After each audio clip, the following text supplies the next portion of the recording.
চলে এসেছি আর একটা নতুন ব্লগ ভিডিও নিয়ে। আশা করি তোমরা সবাই বুঝতে পেরেছো আমি চলে এসেছি আদিমোহিনী মন কাঞ্জিলাল থেকে। আসলে তোমরা সবাই আমাকে একটাই প্রশ্ন করেছিলে যে দিদি তুমি কোথা থেকে তোমার আশীর্বাদের শাড়িটা কিনেছো। তো আজকে ভিডিওটিতে দেখলে তোমরা সব প্রশ্নের উত্তর পেয়ে যাবে।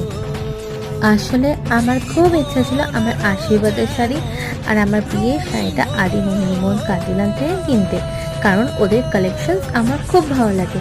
তো অনেক শাড়ি খোঁজাখুঁজি করার পর থেকে ফাইনালি আমি এই নীল রঙের শাড়ি, সোনালি রঙের কাজ করা এই শাড়িটা আমি পছন্দ করেছিলাম। আসলে এই শাড়িটার নাম হলো সেলফ টাঞ্চের বেনারসি শাড়ি। তো বন্ধুরা আমাকে এই শাড়িটা পরে কেমন লাগছে অবশ্যই জানি। আর তোমরা যদি আমার আপকামিং ব্লগসগুলো, বিয়ের ব্লগস প্লাস আশীর্বাদের ব্লগস দেখতে চাও, প্লিজ আমার চ্যানেলটি সাবস্ক্রাইব করে নাও।